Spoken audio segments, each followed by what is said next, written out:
Hello বন্ধুরা, welcome back to দীপসার ছোট্ট জগৎ। আশা করি তোমরা সবাই ভালো আছো, আমরাও খুব ভালো আছি। আরও একটা নতুন ভিডিও নিয়ে তোমাদের সামনে হাজির হলাম। তো এটা কি, তো তোমরা দেখেই বুঝতে পারছো আশা করি। হ্যাঁ, একদিকে গাজর রাখা আর একদিকে ক্যাপসিকাম কুচি আর কি রাখা। প্রতিদিন তো একই রান্না খাই, একঘেয়েমি রান্না, সেই জন্য আজকের ভাবলাম একটু স্বাদ বদল করা যাক। তো দেখো আজকের কি কি বানাচ্ছি সেটাই তোমাদের সাথে শেয়ার করব। তো চলো দেখা যাক আজকের কি কি রান্না করছি আর কি। এইদিকে দেখো গাজর আর ক্যাপসিকাম কেটে রেখেছি, আস্তে আস্তে তোমরা বুঝতেই পারবে কি করতে চাইছি। আর এইদিকে দেখো দারচিনি আর এলাচগুলোকে থেতো করে নিয়েছি। এইবার দেখো হচ্ছে কড়াইতে সামান্য পরিমাণ তেল দিয়ে তোমার দারচিনি আর এলাচ দিয়ে গাজর আর ক্যাপসিকামগুলোকে ভেজে নিচ্ছি আর কি। সামান্য নুন দিয়েছি, তো নিয়ে ভালো করে আর কি ভেজে নিচ্ছি। তো কি সুন্দর দেখো কালারিং লাগছে না, মানে অরেঞ্জ আর গ্রিনের কম্বিনেশানটা খুব ভালো লাগছে, পুরো তিরঙ্গা কালার হয়ে যাচ্ছে আর কি, শুধু হোয়াইটটাই নেই, এটাই ব্যাপার। বেশ কালারিং দেখতে ভালোই লাগছে। তো আমার ভাজা মোটামুটি হয়ে গেছে, ক্যাপসিকাম আর গাজর হচ্ছে ভাজা কমপ্লিট। তো একটা সুন্দর স্মেল আসে, ওই স্মেলটাই খুব ভালো লাগে। আর এইদিকে দেখো হচ্ছে মানে ভাত বসিয়ে দিয়েছি। ভাতটা আর কি তোমার হচ্ছে পুরো আর কি ফোটাবো না, জাস্ট একটু ফুটলেই আর কি ভাতটাকে নামিয়ে নেবো। আর এইদিকে দেখো কাজু বাদাম আর কিশমিশ ভিজিয়ে রেখেছি। আশা করি তোমরা বুঝতেই পারছো কী কী বানাবো। তো এই দেখো আমার ভাত হয়ে গেছে। এবারে ভাতের মধ্যে হচ্ছে আমি ওই গাজর ও ক্যাপসিকাম যেগুলো হচ্ছে ভেজে রেখেছিলাম দিয়ে দিচ্ছি। দেখো ভাতের মধ্যে দিয়ে দিলাম। ভাতটা আর কি ডাঁটো থাকবে, ঠিক আছে। আর এখানে তো তোমার বাসমতি রাইসের ভাতই, ভাতটা একদম পুরো কাঁটা আর কি ডাঁটো রেখেছি, শক্ত একদম, মানে হাফ হওয়ার সাথে সাথে, না হলে কিন্তু ভাতটা গলে যাবে। হ্যাঁ, আশা করি তোমরা বুঝতেই পেরেছো ফ্রায়েড রাইস বানাবো। আর তার সাথে কী বানাচ্ছি সেটা ক্রমশ প্রকাশ্য দেখো আস্তে আস্তে। তো অনেক দিন তো মানে একঘেয়েমি রান্না, একই রকম রান্না খাই, তো ভাবলাম একটু অন্যরকম খাওয়া যাক, তো সেই জন্যই আর কি বানিয়ে ফেললাম। তো এবার দেখো এই কাজু বাদামগুলো দিয়ে দিচ্ছি আর কিশমিশগুলো দিয়ে দেবো। যেই দিন এই রান্নাটা করেছি প্রচুর দেরি হয়ে গেছে, মানে এত তাড়াহুড়ো করছিলাম চিন্তা করতে পারবে না। তো সব কিছু দিয়ে দিচ্ছি, ক্যাপসিকাম বলছে, সরি, কাজু বাদাম দিলাম। প্রথমে সবজিগুলো দিয়ে দিলাম, তারপরে কাজু বাদাম দিলাম, তারপরে কিশমিশগুলোকে দিয়ে দেবো। এই দেখো কিশমিশগুলোকে দিয়ে দিচ্ছি। আমার আবার কিশমিশ দিলে খুব একটা বেশি ভালো লাগে না, যেহেতু সবাই পছন্দ করে কিশমিশটা ফ্রায়েড রাইসে, তাই দেওয়া। কিন্তু আমার মানে ব্যক্তিগতভাবে কিশমিশ অতটা আর কি মিষ্টি লাগে, তো ভালো লাগে না ফ্রায়েড রাইসের মধ্যে দিলে।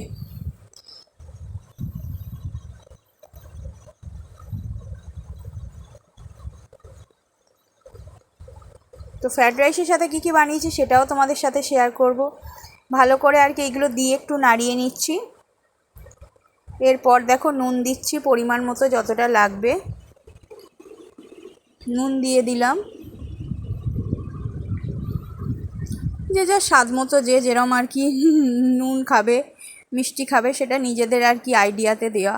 সত্যি কথা বলতে কি ওটা তো আর মাপঝোঁক করে বলা যায় না। তো নুন দিয়ে দিলাম, এরপর হচ্ছে চিনি দিয়ে দেবো।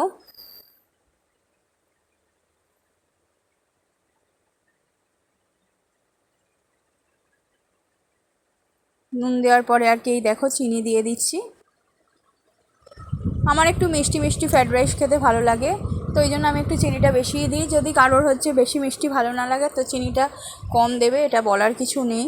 তো যে যার মতো ইচ্ছা মতো আর কি দেবে নুন চিনিটা, যে যতটা বানাবে সেই পরিমাণে দেবে। এরপর দেখো মেন জিনিস যেটা ঘি, ফ্রায়েড রাইসে মানে ঘিয়ের স্মেলটাই খুব ভালো লাগে। তো আমার ওই ঘিয়ের স্মেলটা ভালো লাগে বলে আমি একটু বেশি পরিমাণেই ঘিটা দিই। তো দেখো ঘিটা দিয়ে হচ্ছে ভালো করে আর কি নাড়িয়ে নিতে হবে। তো ঘিটা দিয়ে এরপর ঢাকনা দিয়ে আর কি ভালো করে একটু নাড়িয়ে নেব, ব্যাস আমার ফ্রায়েড রাইস রেডি। এবারে দেখো কি বানাবো। এইদিকে দেখো পেঁয়াজ কুচিয়ে রেখেছি, বুঝতেই পারছো পেঁয়াজগুলো মানে কিউব শেপে কোচালে ভালো হতো, কিন্তু যেহেতু তাড়াতাড়ি ভাজা হবে বলে আমি এইভাবেই ছোট করে পেঁয়াজ কুচিয়ে নিয়েছি, কারণ বললাম দেরি হয়ে গেছে অনেক।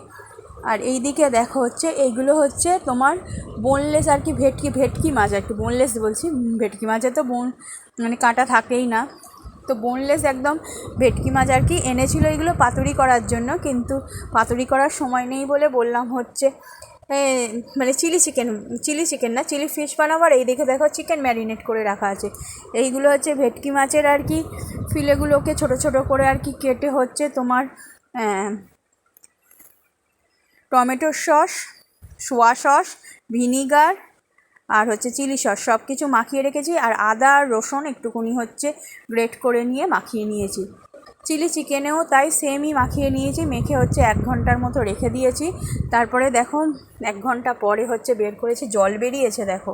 ফ্রিজে রেখে দিয়েছিলাম, ফ্রিজ থেকে বের করেছি নর্মাল টেম্পারেচারে আনার। আর সত্যি কথা বলতে কি আমার সময় ছিল না, তো তারপরে বের করে নিয়েই কর্নফ্লাওয়ার দিয়ে দিচ্ছি।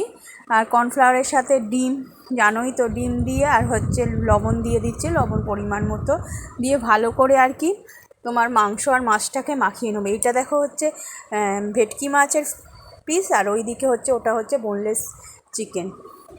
তো আশা করি বুঝতেই পেরেছো কি বানাবো। হ্যাঁ, একদিকে বানাবো চিলি ফিশ আর একদিকে বানাবো চিলি চিকেন। এই দেখো ফিশটাকে ভালো করে মাখিয়ে নিচ্ছি, আর ওইদিকে চিকেনও মাখিয়ে নিয়েছি। পুরো ভিডিও তোলার আগে সময় ছিল না, তাড়াতাড়ি রান্না করব না ভিডিও করব, কি করব বুঝে উঠতে পারছিলাম না। যতটা পেরেছি তোমাদের সাথে আর কি শেয়ার করেছি। এই সবগুলো ভেজে নিচ্ছি, অতটা জিনিস বুঝতেই পারছো, ভাজতেও টাইম লাগবে, তাই মানে কেটে কেটে তোমাদের সাথে ভিডিও শেয়ার করছি। তো এইভাবেই লাস্টের দিকে লাল করে ভেজেছি। এই দেখো ভেজে প্রথমে খানিকটা তুলে নিয়েছিলাম, তারপরে আবার ভালো করে লালচে করে ভেজেছি। এই দিকে দেখো কড়াইতে পেঁয়াজ আর ক্যাপসিকাম দিয়ে দিয়েছি। ভাজার পরে কড়াটার অবস্থা দেখো একবার, মানে লেগে যাচ্ছিলো একদম কড়াইতে। তো ভালো করে হচ্ছে পেঁয়াজ আর ক্যাপসিকাম ভেজে নিয়ে এরপর হচ্ছে তোমার একটা সস করে রাখতে হয়, যেটা আমি আর শেয়ার করতে পারিনি।